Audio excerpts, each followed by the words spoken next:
Barcelona finally played their long-awaited first leg match against Borussia Dortmund in the quarter-finals of the Champions League, and after much anticipation, Barcelona beat the German club by no less than 4-0.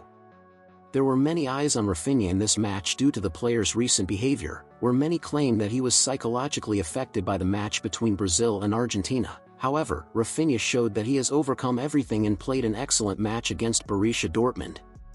Rafinha scored 1 goal and provided 2 assists in this match, now becoming the main player in the current Champions League, being now the top scorer with 12 goals and the leader in assists with 7 assists.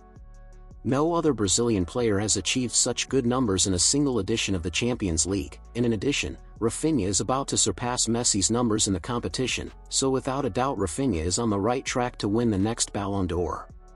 Well, despite the glorious victory, Borussia Dortmund today filed a lawsuit against Barcelona asking that the Catalan club be punished, and the reason would be the participation of striker Ansu Fati in the last minutes of the match.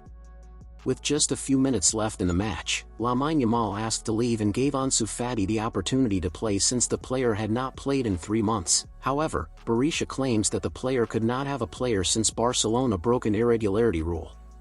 It turns out that Ansu Fati was included and excluded from the list of players called up several times in this Champions League, where he was often not called up, causing his registration to be at risk of being invalidated, and with that, Borussia claims that Barcelona used a player irregularly and should be punished.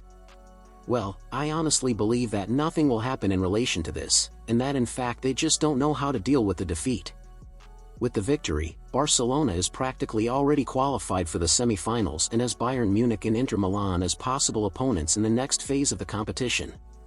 So, given this, in your opinion, who would you prefer to be Barcelona's opponent in the Champions League semi-finals, Bayern Munich or Inter Milan?